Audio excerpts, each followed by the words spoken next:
A rabbi and a minister. It may sound like a joke, the beginning of a joke, but this is not a joke. This is a rabbi and a minister who met each other, embraced each other, and an amazing journey has begun. Let me share with you where it all started. On April 27, 2019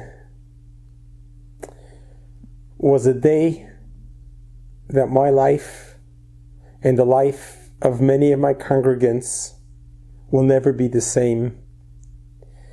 It was the day when a terrorist entered our sanctuary and shot and killed a hero, Mrs. Lori Gilbert Kay, and then took aim at me, and 4 bullets came in my direction, injuring the left finger and severing the right index finger, but everything else survived. After the terrorist was apprehended and taken off the streets to protect society, we went on to bring a message to the world.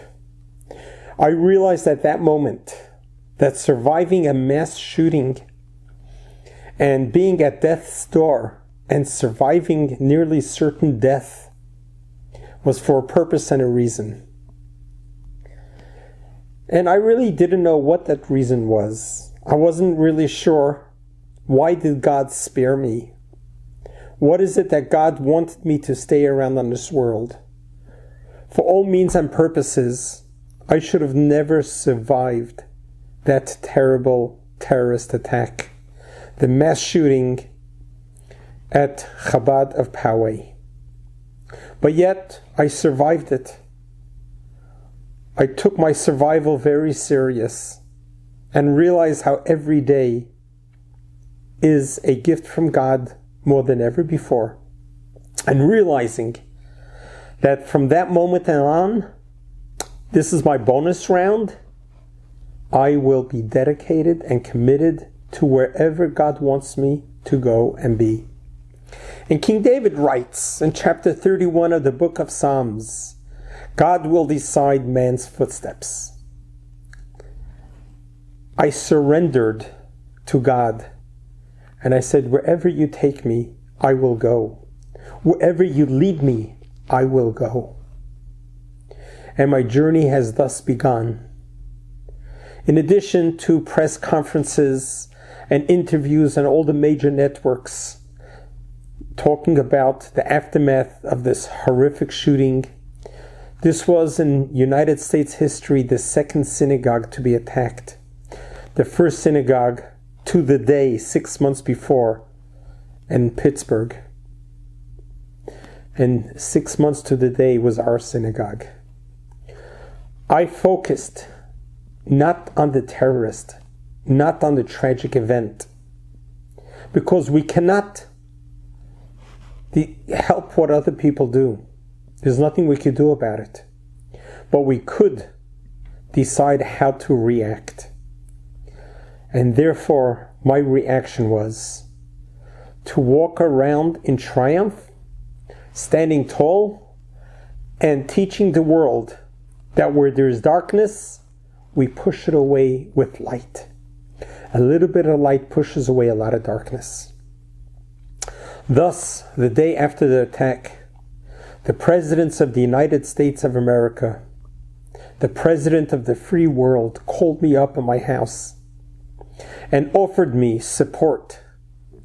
The conversation ended up being a 30-minute conversation, which we were talking about anti-Semitism in America, talking about the terrible event, and talking about what we can do about it.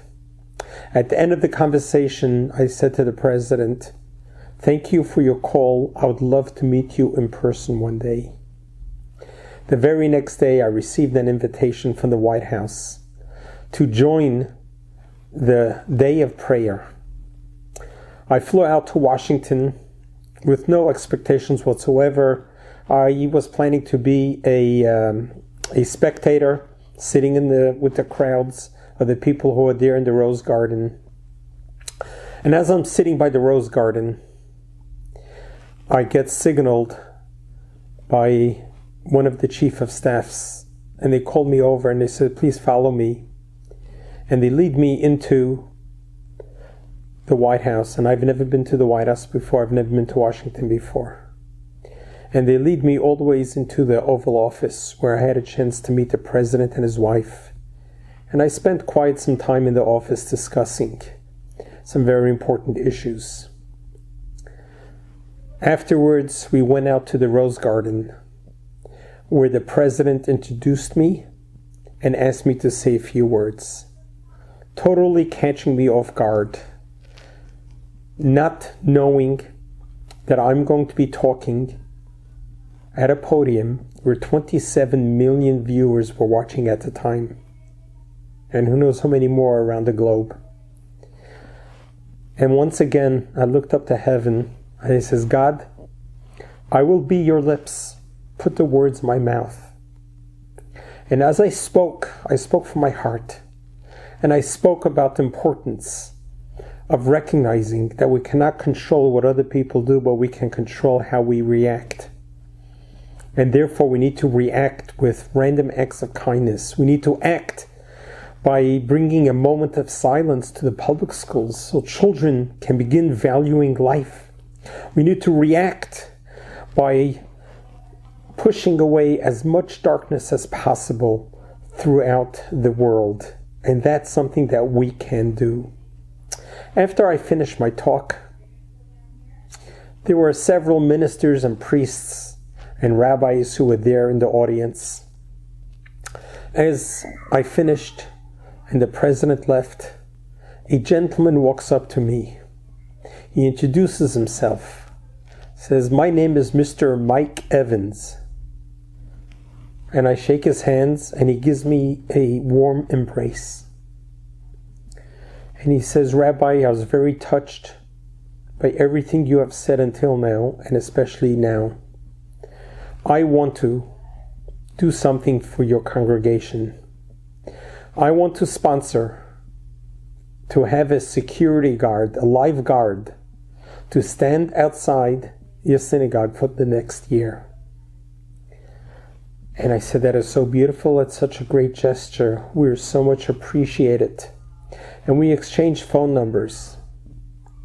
Within 24 hours, I get a follow-up phone call. And we exchange banking information. And within a week, the funds arrived so that we were able to hire a live guard to stand by our synagogue for the foreseeable future. Thus has begun a very interesting relationship between Mr. Mike Evans and myself. We began communicating regularly over the phone, checking in on each other, until he asked if he could come and visit me in San Diego. He wants to see our synagogue. He wants to see the place where the miracle happened, where we all survived, with the exception, sadly, of Mrs. Laurie Kay of blessed memory. So Mr. Mike Evans and his wife come and visit. My wife and I joined them for lunch at a conference room. And over lunch, Mr. Mike Evans makes a revelation to me.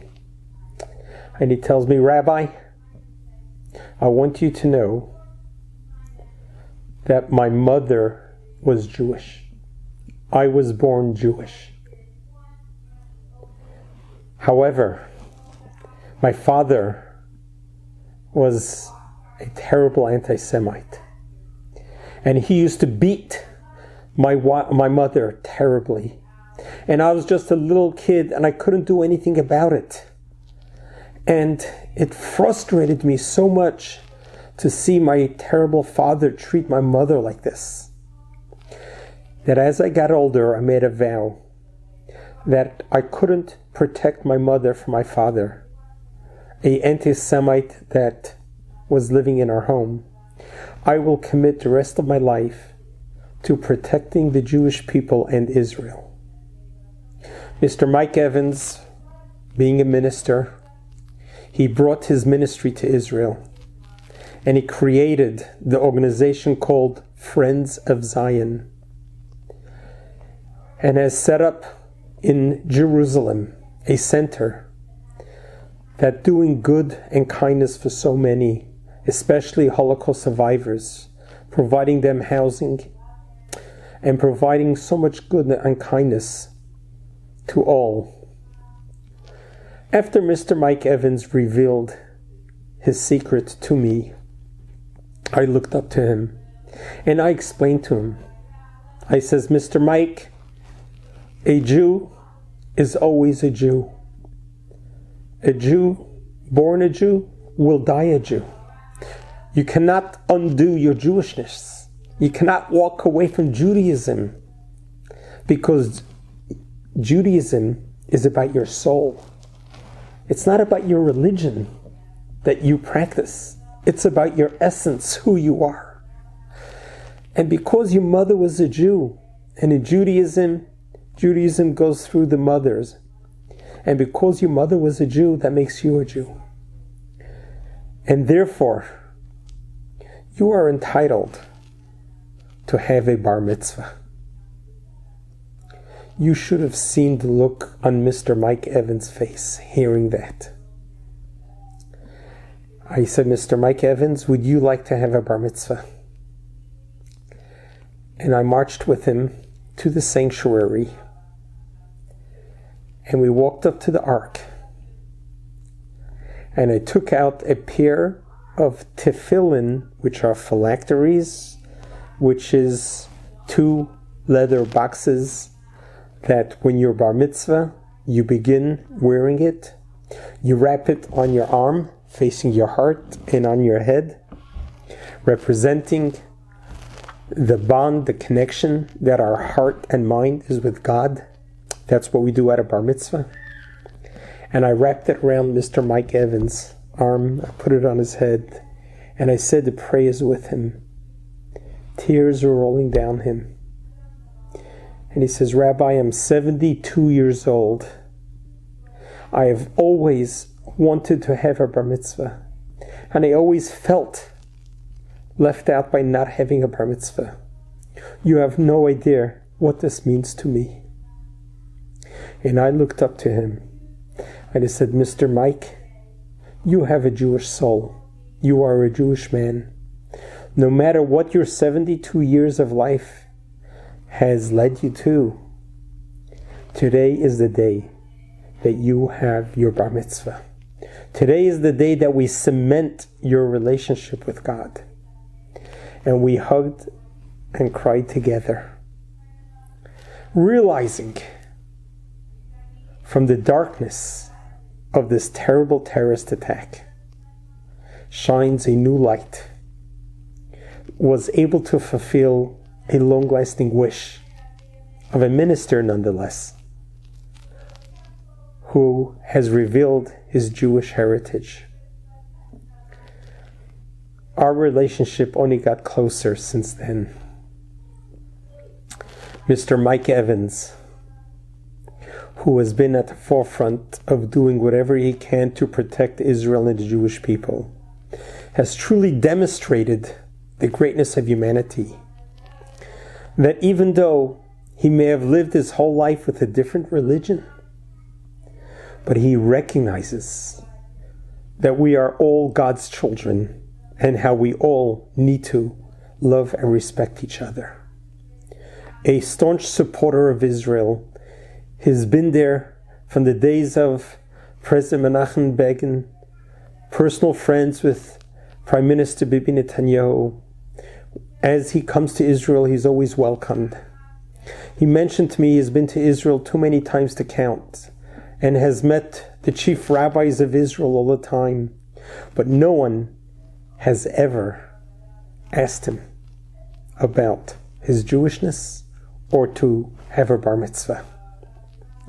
Even though some may have known his story, he may have revealed it to them, but they never took that initiative. To me, when I take initiatives and I approach someone for whatever it is, it's because of an inspiration. This is what God inspires me to do at the moment. When you surrender to God, you realize how God will lead you and guide you, and just allow yourself to do it and not to get in the way. Mr. Mike Evans wrote many books. His very most recent book, he dedicated it to me and our congregation and to his bar mitzvah. In the preface of the book, he writes this story. And every time I talk with Mr. Mike Evans, I think about the divine providence, how God brings souls together to be with each other so that we can accomplish so much more. Last Hanukkah, I was invited by Mr. Mike Evans to be the guest speaker at a Hanukkah party that he hosted in his hometown in Texas, Dallas, Texas.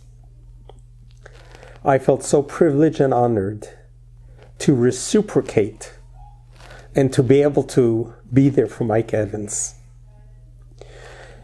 And to realize and recognize that when we live our life in the ways of God, you will see miracles unfolding in front of you.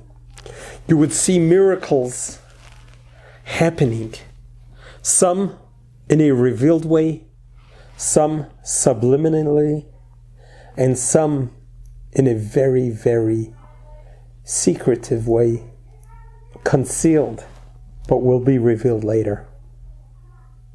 In my situation, a rabbi meeting a minister, only to find out that he's actually a fellow Jew. And I had the opportunity to make a bar mitzvah for him at age 72. Is not just serendipitous. This is divine providence. And this is a lesson that we all learn in life. Every opportunity that comes our way, not to squander it away, but to build on it, to grow on it, and to know that God is orchestrating this for a greater picture and a greater mission. All those years that Mr. Mike Evans supported Israel and has done so much good for the Jews in Israel and for all others, and for bridging the gap between Christianity and Judaism, showing that we're all children of God. Perhaps this is one of his rewards. At the age 72, he finally had a bar mitzvah. May God bless Mr. Mike Evans. May God bless you all.